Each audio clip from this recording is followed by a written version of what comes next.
In this vlog, I will be responding to Darioush. Darioush is basically a troll that has been in contact with Podlair over the years, and during most of the time he's been banned for his trollish behavior, and he has been chiming in on the Podlair fallout. And actually, his actions have helped rattle the cages of some people in good ways and bad ways. So I'll read through some of his responses to the vlog I did about Podlair criticism towards Podlair and myself. He says, "So you want us to take a gamble on you even though you acknowledge the possibility that she might be cuckoo and this is all just insanity. What the fuck?" Well, you need to work on your listening comprehension, because I do not want you to take a gamble on me, because I don't want anything from you. I don't care what you do. I have no desire for anything you really have to offer. I don't mean that to be mean, I'm just stating the situation, which I believe was stated quite clearly in that vlog. So this is just you doing your normal thing where you try to spice things up to give your lacking life something. And give it something, some kind of lift to temporarily, I guess, maybe distract yourself from being yourself. I acknowledge the possibility of possibly my being off, just because there is that possibility in any kind of incredible, groundbreaking thought. You're like, well, no one else is really out here quite where I am. What does that mean? But no, I myself do not believe that I am insane. And I accept that being as far ahead of people as I am, that it is quite normal amongst humans for the rest of the village to see said person as being crazy. So it's more I acknowledge that that's an out for you all. So if that's an out that you feel, oh, I can take that and I can release this burden of responsibility for acknowledging the mojo phenomenon. If that's what you need, go ahead, take your out, take your, go ahead, sit in the sidelines, do whatever you need to do to get by, and tell yourself whatever you need to tell yourself to get by. He says, some of these were from forum posts, other ones were from Facebook, so it's kind of a mixture. "If there's one thing that could be true about Podlair theory, it's that Naji lack balls." Well, that's really silly. I mean, I'm not quite sure what you're trying to go for here. Were you trying to use the theory against me? Didn't make sense. Were you trying to make me feel bad about myself? Didn't work. You're too pathetic of a creature for me to actually take what you say intellectually or morally with any weight. And then I guess, were you trying to be funny? Is this like Dariush's roast? Are you roasting me? Okay, what you showed is that you lack talent as a troll. You lack talent. You lack really any real effort. I mean, it's just subpar. You and I have had not the greatest relationship for quite a few years, so you've been storing up some resentment to try and swing on me, and you finally got this big chance, and Naji lack balls. I'm really kind of disappointed. I mean, if you're going to roast me, do something that's at least interesting. You're so boring. You're a boring human. There are trolls that I actually see on the internet. They're like, that person's a troll. They're an asshole. I wouldn't want them to be anywhere in my life. But, they are funny. They do shake things up in an interesting way. You don't. You just shake things randomly and you say silly, inane things at golden opportunities. Did you not think on this at all? Did you not give, was that cathartic for you? Really, you got a chance to swing on me, and that's like your big move. Okay. "Why are you borrowing from Young?" Referencing the ritual of acceptance or something that Young may have done. I'm not borrowing from Young. Our work overlaps, and my work is superior, and therefore corrects his. So if you're asking me under that context, well then, why am I borrowing from chakras? I'm not. I'm correcting them. Why am I borrowing from Chinese face reading? I'm not. I'm correcting it. Why am I borrowing from role-playing games for character class system? I'm not. I'm expanding, correcting, and making sense of it. He asks, what is the theory of Domine Intuitus? That's simply Nez Alpha, or first wave of change flow. And early on, I was trying to talk to people I thought might have the best chance of seeing what I was talking about, so I tried to speak in a language those people would understand. And they didn't. And their ability to read themselves sucked. And their overall understanding of just human nature and how things work was unimpressive. But that's what it was. That was me trying to find people I thought might have a chance of seeing the phenomenon better than others. And I thought perhaps that might be Nez Alpha. It turns out that that's not the case, but that was what I was thinking. I thought maybe that would be a talent-rich area for the kind of people I need. As you see now, still, the capabilities of people that are trying this, that's a big deal. What are they capable of seeing? What are they capable of doing? How much change can they handle? How fluid is their interpretive state? Can they stay there a long time? Will they wig out easily with fluctuations in the idea patterns? So I was figuring maybe that would be a good place to start. Maybe, unlike you all are wigging out, I was trying to find people that I thought maybe would wig out the least. So that's what it was. Trying to find the mojos that would hopefully wig out the least, and then try to communicate them. But they were all pretty much, generally hopeless, and most of them didn't even know what mojo they were. They thought they were things that were Nez Alpha when they weren't. So all around, it did not work out, but that was the plan. He asks, how many bongs do you have to rip in order to ascend the elevator of enlightenment? If you're cool with drinking, how many beers do you have to drink in order to ascend? Well, I don't do bongs. I do vape. I'm a non-combustion person. I like the vaping, and I occasionally like to get into the edibles. Now, how many do I need to ascend? None. I can do that on my own. But it does offer certain benefits, and they are benefits that have been pursued by shamanic traditions throughout human history all over the world, from marijuana to psychedelic mushrooms and so forth.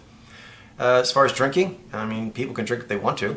I drink a little bit from time to time, but it's not healthy like the herb is. Herb, I think, actually really helps with one's mental state, helps with one's mind-body connection. It's quite things that it helps with. And ideas and imagination and things like that it spurs, they tend to actually be there the next day. You have to firm them up with a bit more of a real-world lens applied to ideas or insights you may have been having, but it's there. Unlike when you get drunk and you have ideas, next day you're like, I was drunk. A lot of times the breakthroughs really don't hold, so I think there's a big difference there. But if you want to do that, you're more than welcome to. Oh, and if you're asking me, well, I guess you're a jackass. But if I was to actually take this at all seriously, I would actually recommend that obviously that you try the marijuana first. It's much better as far as ascending into elevated spiritual states. But if you're going to do the liquor thing, I would actually choose something that was more concentrated, that you were not actually taking in such a heaviness in volume. You don't want to be eating a meal. Generally in psychedelic states, you want to actually be light. Not only do you take something that doesn't really add any calories like marijuana or shrooms, you tend to do it on an empty stomach. You want to actually not mute the effect. So if you're trying to feel something taken to a higher state, then you probably want to go with something that's a bit more concentrated, maybe some sort of spirit. But again, I wouldn't choose liquor as the way to do that. He says, let me end with a well-deserved fuck you, motherfucker. All right, I don't know what that's achieving. I don't care about you. So, yeah, if this was meant to make me feel bad, it didn't, because I don't care about you. But what you did say is that apparently I've bothered you over the years. You see, Darioush, I don't think about you, except when you come around time to time and I try to see if you've made any progress yet in your troll state. Have you cracked out of your troll egg and maybe evolved into a higher form? That's basically all I think of you when you do show up from time to time. Rest of that, I don't think of you. This says to me, you have been thinking about me and you've been upset with me. I don't care about you enough to be upset about you. You're boring. He says, of course you're vulnerable. You've got no income, no family. If Jailene wasn't supporting you, you'd be a homeless cuck. Oh wow. Okay, so again, I guess it's supposed to make me feel bad, but it just makes me feel bad for you because you're stupid and weak and boring. You're really boring. Am I vulnerable? In some ways, but when it comes to my work, apparently my psyche is far more impregnable to stupid and toxicity and being shaken by stupidity than you all are. So no, I don't feel vulnerable in the ways that are most important. As far as no income, you don't know what my economic situation is. So perhaps you're getting that from Ademus? Is that something because he was around, he saw Jailene giving me money? Well, yeah, she gives me allowance. She also takes care of all the financial stuff. I'm sucking at logical sequencing. I don't do it well. So that's very helpful. And let's actually go with she is paying for everything. Let's say that's actually the situation. Are you then objecting to the general concept of patronage? You're aware that a tremendous amount of artistic, scientific, social, all kinds of achievements going forward was done through patronage.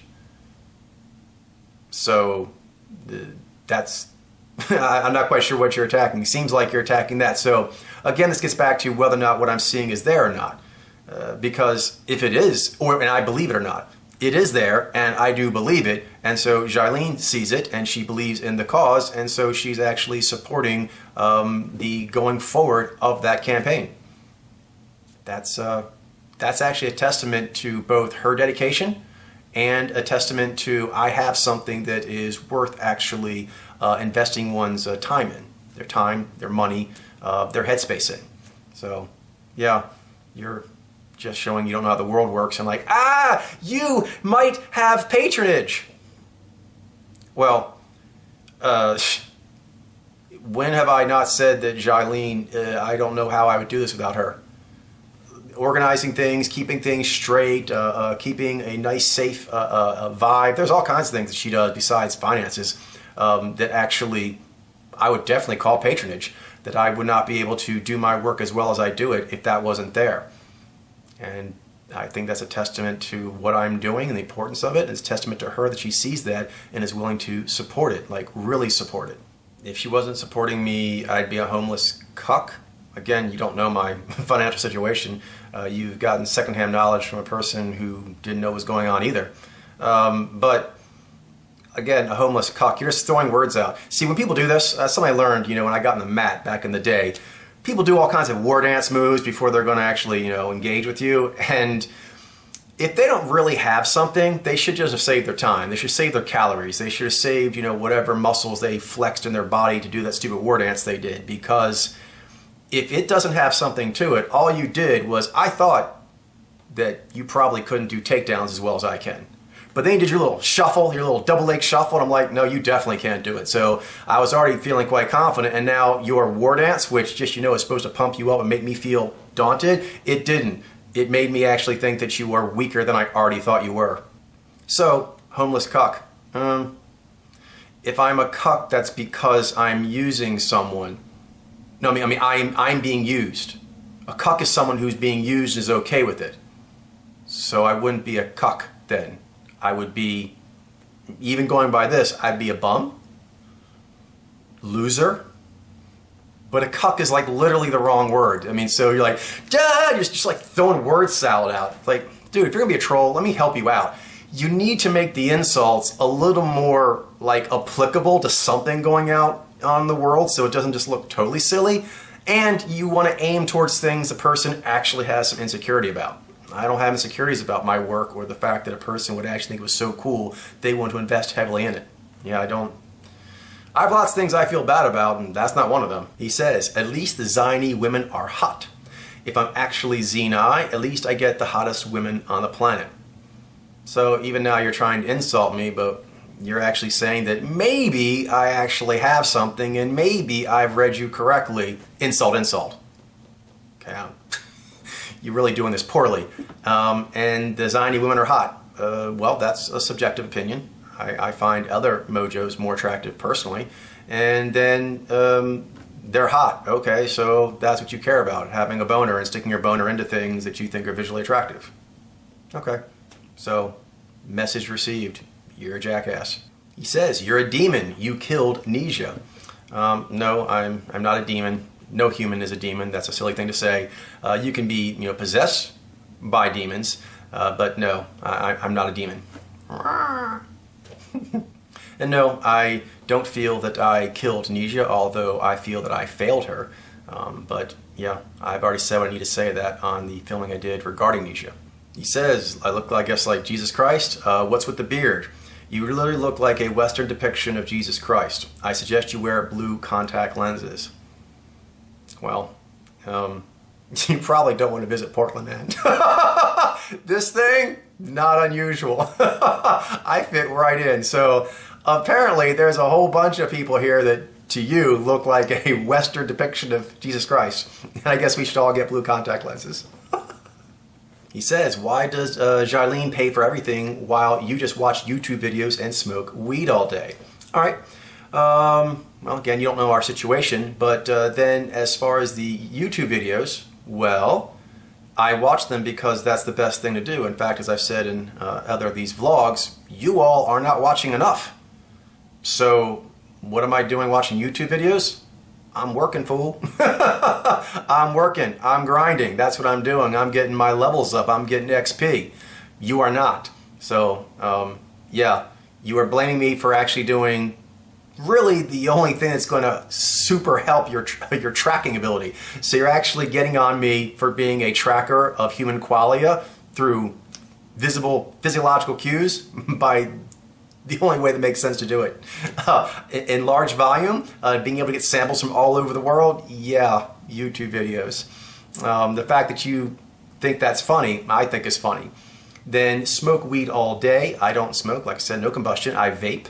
But it is helpful. For example, how you all wig out, maybe you should actually try, vaping a little of herb to help you get over these purification waves that have rattled you so much in your confidences.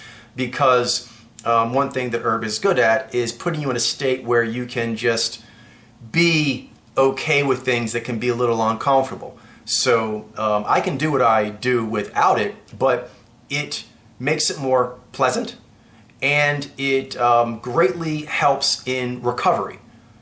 The recovery process of like, whoa, various ones you said, whoa, I'm still reeling from things, okay? Herb helps with getting over the reeling. It does, where you're just like, that moment, yeah, herb is good for that. So I watch the YouTube videos to have breakthroughs, which can be gnarly, and the herb helps ease the gnarly, makes it kind of like funny. I'm like, ooh, this is gnarly. He says, thankful that I'm not a Naiji, I have 2 testicles, not 1. Use the same joke again. I mean, what's the fascination with testicles? I mean, you seem to have fascination with testicles. I mean, because I don't really talk about testicles. So, like, if you're gonna make fun of me, it'd be funny if, like, you made fun of something that I actually relates to me, and then you're like, ooh, I'm gonna get that. Like, you're gonna make fun of ponytails, and just like make ponytail jokes. Okay, but the testicle thing doesn't really have much bite to start with, and then you use it twice. Come on, you have to know as a troll that repeating yourself, it's like Troll 101, like you go to different forums and shit because you only have a limited repertoire. But once you use up the repertoire, people just don't really give a shit about you anymore, and they realize you're boring. In order to stave off them realizing that this provocative troll is actually just a very boring, low-value human, you have to actually keep it lively and different. And this is short. This was like one frenzied, trying to get at me, and even then you had to repeat a joke. He says, I'm with him, with a Demas, that is. No one, pretty much, even people who really don't like me right now, give a shit who you're with or not with. Yeah, no one really wants you on their side. Even people who actually may not like me, they would prefer if you would leave it to them to get on me, because you really don't help anyone's case. I mean, you don't help yourself. You don't help people you're trying to troll for. They're like, please, thanks. We'll take a pass on your services. He says, Nexi is a fucking hentai anime character sucking on your sausage. All right, so what to do with this? Okay, so first you're actually going with the Nexi thing, trying to hurt me by going after my muse goddess. I did this in the beginning. For anyone who is paying attention, I believe I blogged about this. You can't touch her. I never would have mentioned her to any of you, and I said so when I first started talking about her, that I've already made quite a few wards and spells of protection, and there's all kinds. You have no chance. And I already said that years ago, so you're like years late trying to do something I already set up great counter spells some time ago. Yeah, so if that's your attack, you have not hurt my feelings. You're just making me think that you're funny, that you're actually trying to do an attack on me that I actually publicly said, people are going to try and do this. And that's why Nexi and I have this relationship, and that's not really her name that I use. In fact, she and I don't really need to use names. So Nexi is actually just something for you. So really, Nexi is your ability to comprehend such a spirit. So you didn't make fun of Nexi as I know that creature. You made fun of your pathetic ability to conceptualize such a creature and elevate your soul to such a place of goodness that such a creature would want to be around you. And that's all you did. Then hentai, so you're using something that I said myself I did. I would, yeah, I said it. I watch hentai sometimes. And so I have, sexual thoughts. Nexi likes enjoying those with me.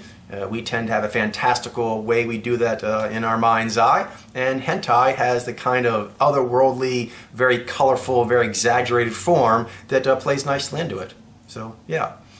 Sucking on your sausage. Well, that's a rather crude way of saying it, but if you're asking if she pleases me and she's willing to do pretty much anything to do so, then yes, and I share the same feelings back towards her. So, yes, she does anything that I find pleasurable, and I do the same for her. And no troll is going to make me feel bad about that or make it be a gross thing. I have a muse goddess. You can't touch her. She's awesome. We have a great time together. Seems like you don't have that. He says, I think you watch too much Hollywood. I know you don't watch enough. You don't watch enough humans in any form. That's why you are in your lower state. So, no, I need to watch more Hollywood. I need to watch more of everything. Everything that humans are doing that has decent media for, I need to be doing more of that. But that used to be more a problem. But now that I'm going to be seeing less of all of you, that frees up some storage tanks. Yay. He says, your family wants nothing to do with you. Do you want us to have nothing to do with our families? All right. So, first of all, I'm the one that told my family to bounce. So, I mean, it is what it is.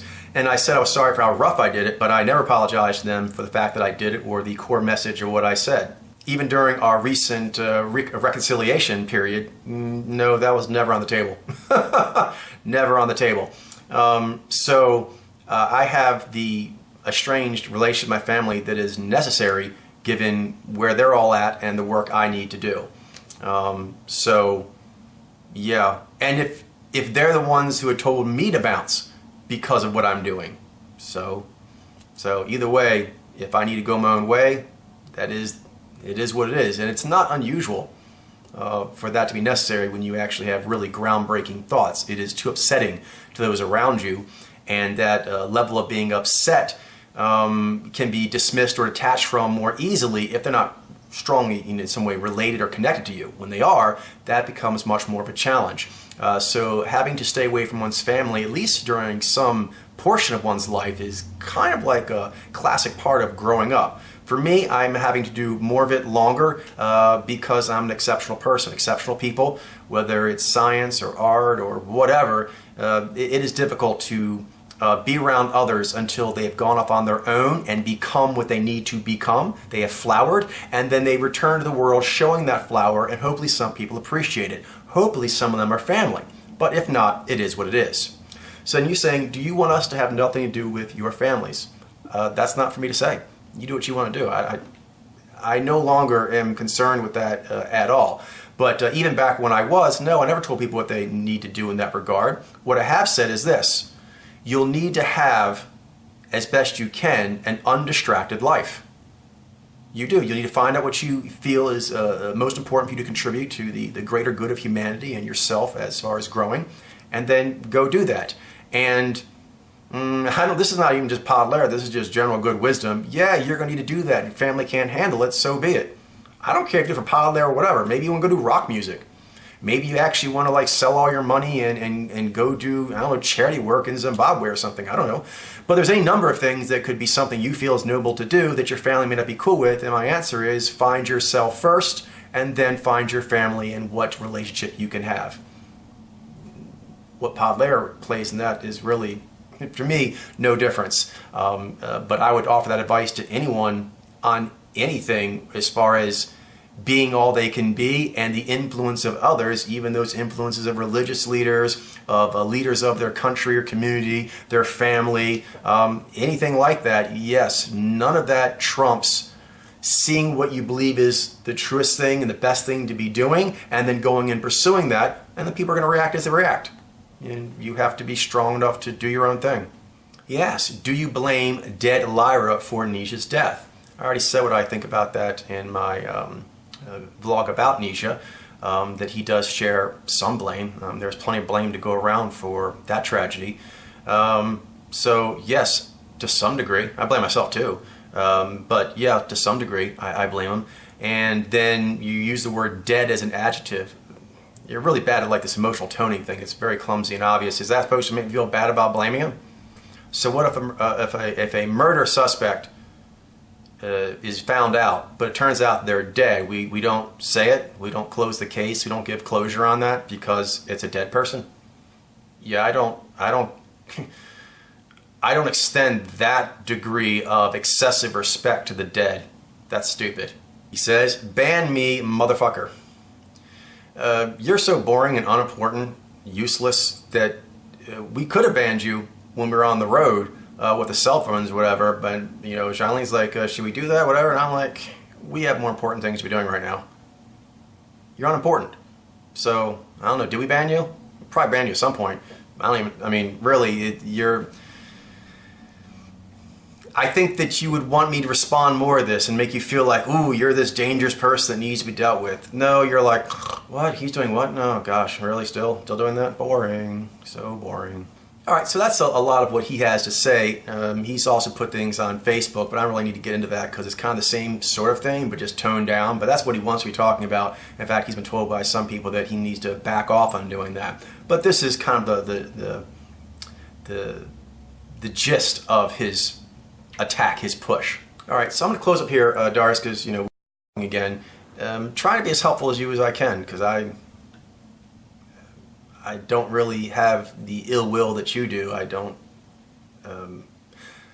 There are certain levels of behavior, and you should really look into this, that in doing them, you soil yourself. Even trying to get someone else dirty, you dirty yourself up too much. My advice to you is for you to kind of like make in your mind's eye like a character sheet, you know, for like a role-playing game. And one of the stats in there is going to be like, you know, the state of your soul, the state of your purity, your innocence, things like that. And note that the things you're doing keep lessening that. Even trying to get to other people, it's lessening that. And I want you also to note that there is, I believe, a very strong possibility that that part of you has been so wounded, so damaged, that you're actually trying to make other people feel as bad as you feel to make yourself feel better. But that's never really going to make you feel better, man. It's not. It's just going to be this black hole in you, and you'll try to actually put black holes in other people so that your black hole doesn't feel as bad, but all you did was just make your black hole bigger. So you've actually done some good here by accident, by actually causing people to get rattled, and they kind of showed what their mettle was under that stressor. So you became a stressor for a tribe, for them to kind of see where they're at, as far as being able to stay on a path when they need to. But if you think about it and kind of like really let yourself hold to the few moments in your life that you've actually been able to do good by a person, it feels good, right? But then I think also you feel like you just can't hold that. You can't stay being good. You have to like ruin it at the end. You have to scoff at it. You have to pee on it. You have to do a nice little Darioush, you know, fecal movement on it, and that you're doing it to protect yourself from further hurt than you've already been receiving from the world. You're very hurt, and you're just trying to hurt others to make that hurt go down, but that's not how it works. So I would recommend you do this experiment. Doesn't have to be obviously with me or Pod or anything, because we're not going to be talking to each other anymore. But pick something in your life, some place, some person, maybe in your family, maybe a friend, whatever, and just start there and try to be good and hold it. Hold that. All right? Next, see that it feels good to hold that. And maybe don't tell people about it if you feel vulnerable or whatever, that's fine. But do that and try to grow that part in yourself and realizing that it is worth growing. And just hold on as long as you can. What else? You seem a bit lost to me.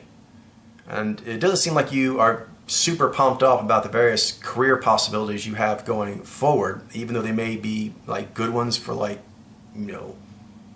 making your family happy. It doesn't seem like you seem very excited about life. So something I'll throw it out at you.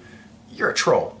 And I would recommend being better than that, but we have to acknowledge that you've been a troll for several years. So that's a thing.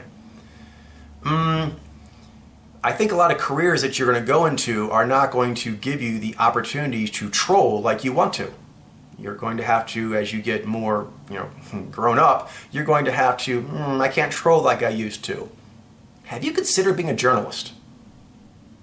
I think you might be able to sell your family on this. You know what I mean? You can be like, tell them it's hard journalism. And hard journalism can sound real serious and official and legitimate, and that's like a respectable career. I mean, we know you're going to be a troll journalist.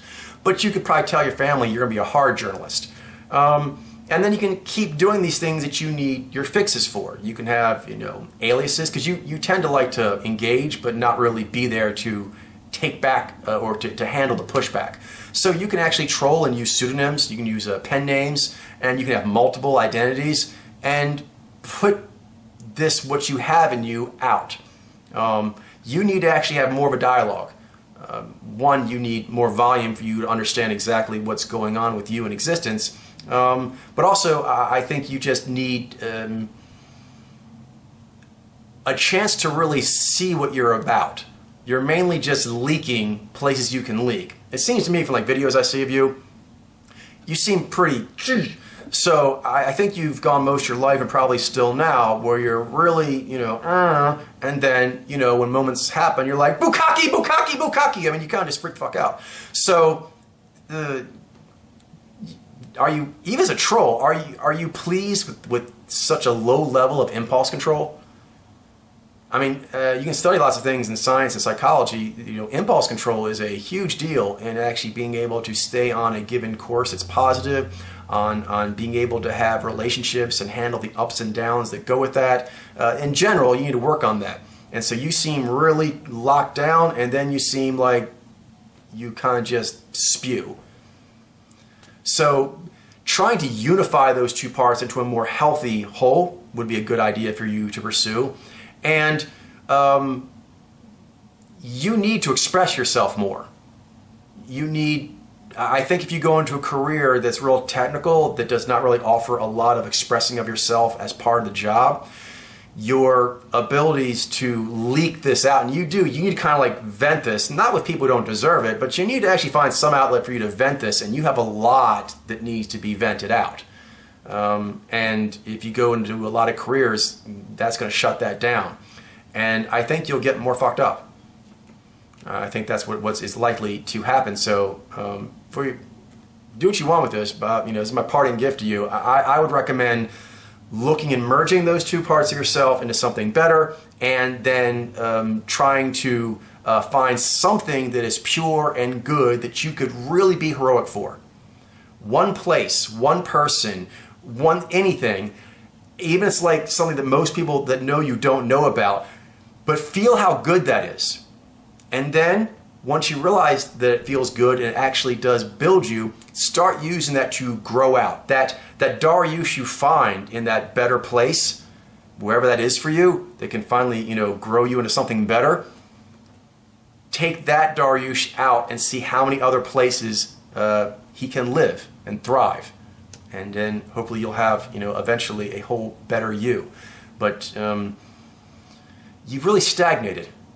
I mean, you've been this same troll for years now. Your game is still sloppy. You still seem really, really thirsty. And as you get older, there just will be less and less time for this. And when people find out that you're trolling like this, the disdain they have for you will be more and more as you get older and older, and you're expected to have grown out of such things. All right, I'll end here with something from Shugofa, who's his sister, and she's saying that, his fantasy fairy creature, Nexi, so she thinks that is a silly thing when it's not. It's actually quite a noble thing. You could say that maybe it's not what I think it is, but no one can really judge that relationship that an artist has with their muse, that a spiritual person has with their, god or goddess, except that person. So with Shugofa, I would just, again to yourself, ask what makes that so laughable. I mean, you could say I'm an asshole in other ways. You could say that I don't know what I'm doing in other ways. I mean, that's fine, but that is just knocking that general principle, the general principle of a person having that kind of connection. If you really feel that way, that's really sad. That's very, very sad that you've lost your ability to connect like that, so that when you see others doing it, you resent them having it, or you just think it's silly that they have it because you're so lost yourself. And since we're doing Darioush and Shugofa here, and Darioush, you mentioned Nisha quite a few times, as long as you're asking questions, I'll go ahead and throw one out there. Now, Nisha said to me that she had correspondence with Shugofa. And in this correspondence, she said that Shugofa told her that you sexually assaulted her. So, I don't know if that's true or not. As I said in the vlog about Nisha could make things up in order for drama. So, maybe she never talked to Shugofa. Or maybe she did talk with Shugofa in some way, written or whatever, but Shugofa never said that you sexually assaulted her.